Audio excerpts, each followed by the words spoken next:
Hello doctor. आप hello, आप कैसे हैं? मैं अच्छी हूँ। ओके, आपके बच्चे का न्यूबॉर्न हेयर स्क्रीनिंग टेस्ट होना है। हाँ जी। ओके, आइए। बच्चे को यहाँ पर लिटा दीजिए। ये मशीन से हम बच्चे की सुनाई देने की जांच करेंगे। आपके बच्चे के दोनों कान का टेस्ट पास आया है, मतलब आपके बच्चे को सुनाई देने में कोई भी तकलीफ नहीं है। Thank you. कितने दिन का है आपका बच्चा? अभी तो ये 10 दिन का। आपका बच्चा कितने दिन का है? ये 12 दिन का है। ओके। आप इसका यहाँ हेयरिंग चेकअप कराने आए हैं? हाँ जी, हाँ जी। आप भी? हाँ जी, हम भी। ओके। Next patient. चलो यहाँ से खाम खा लेकर आई हो। डॉक्टर ने 1 महीने बाद फिर से बुलाया है, पैसे भी लगा दिए और हमारे बच्चे को बहरा भी बता रहे हैं। और अगर इनकी बात सच निकली तो? अरे हमारे खानदान में ऐसा कोई बच्चा नहीं हुआ, किसी को सुनाई की प्रॉब्लम नहीं है। मुझे लगता है आप सही कह रहे हैं।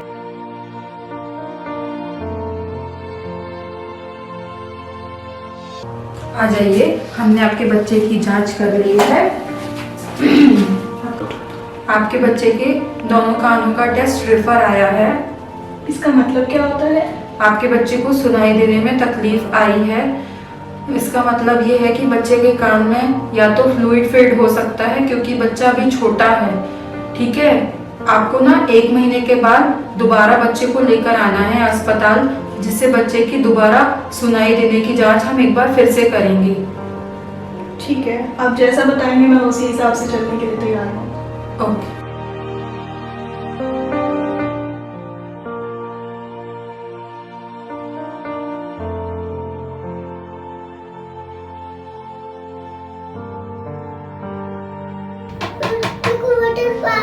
Butterflies, yes. आप प्लीज थोड़ा सा वेट कर लीजिए। काश मैंने 2 साल पहले अपने बच्चे की सही से सारी सुनाई की जांचें कराई होती तो आज मेरा बच्चा भी इनके बच्चे की तरह सुन और बोल पा रहा होता।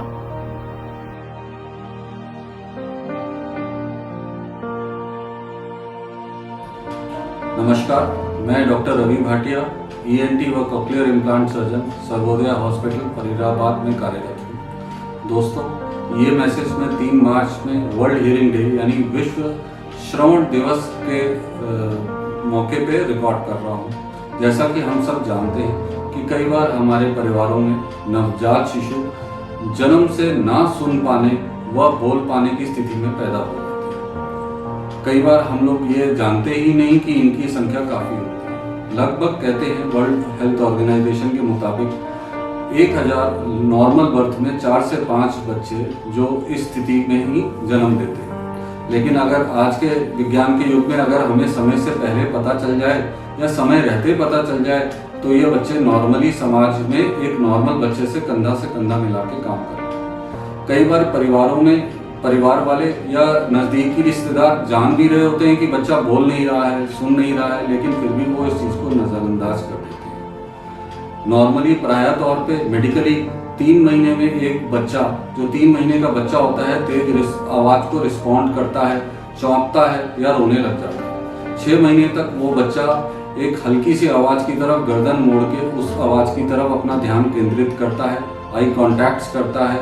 एक 9 महीने से 1 साल तक का बच्चा तेज आवाज़ को रिस्पॉन्ड भी करता है, एक मीनिंगफुल वर्ड बोलने लगता है, मामा, डाडा, यस, नो, हाँ या ना की कमांड फॉलो करता है। यही बच्चा 12 से 15 महीने तक बीच में आते तक एक 20 से 30 वर्ड की वोकैबुलरी या ग्रामर या व्याकरण वो जानता होता है और कहने पे अपने बॉडी पार्ट्स बताता है। अगर इन सारी चीज़ों के लैंडमार्क अगर कहीं से भी डिले हो रहे हो तो हमें सचेत जाना चाहिए, अपने नज़दीकी पीडियाट्रिशियन यानी बच्चों के डॉक्टर या ENT डॉक्टर से तुरंत संपर्क करना चाहिए। आज की डेट में हमारे पास या हर बड़े अस्पतालों या नर्सिंग होम्स में ऐसे उपकरण या आधुनिक टेस्ट मौजूद हैं जिसके द्वारा हम पता लगा लेते हैं कि बच्चा सुनने में समर्थ है या नहीं। OAE टेस्ट नामक एक टेस्ट ऐसा है जो प्रोटोकॉल के मुताबिक बच्चे के पैदा होने के तुरंत बाद और अस्पताल से डिस्चार्ज होने से पहले हो जाना चाहिए। OAE टेस्ट अगर हमारा फेल आता है यानी बच्चे में वो दिखाता है कि बच्चा नहीं सुन रहा तो 1 महीने या 2 महीने के अंतराल में उसको रिपीट करना चाहिए। अगर वो फिर से फेल आता है तो हमें गोल्ड स्टैंडर्ड टेस्ट यानी बेरा नाम का एक टेस्ट है जो हमें बिल्कुल एक्यूरेसी से बता सकता है कि बच्चा राइट ईयर से नहीं सुन रहा, लेफ्ट ईयर से नहीं सुन रहा या कितना कम सुनाई उसे दे रहा है। अगर हमें समय रहते अर्ली आइडेंटिफाई अगर हमने बच्चे को कर लिया तो आज की डेट में ऐसे सारे उपकरण और ऐसा सारा ट्रीटमेंट मौजूद है जिसके द्वारा हम बच्चे को नॉर्मली समाज की मुख्य धारा से जोड़ सकते हैं। वो बच्चा ना कि सुन सकता है, समझ सकता है, बल्कि नॉर्मल बच्चों की तरह बोल भी सकता है। कई बार ये भी देखा जाता है कि हाई रिस्क कैटेगरी हैं, लोगों को पता नहीं रहता, हेल्थ केयर प्रोफेशनल्स भी उस चीज़ को शायद कई बार जानते हुए भी नज़रअंदाज हो जाते हैं। ऐसे कई बच्चे जो कि लो बर्थ वेट होते हैं यानी अपने नॉर्मल वजन से कम में पैदा होते हैं, प्री मैच्योर होते हैं, 7वें या 8वें महीने में हो जाते हैं या होने के बाद उनको जॉन्डिस यानी पीलिया हो जाता है। कई माताओं को अपनी गर्भावस्था के दौरान टॉर्च ग्रुप ऑफ इन्फेक्शन हो जाता है। कुछ बच्चों को मेनिंजाइटिस हो जाती है।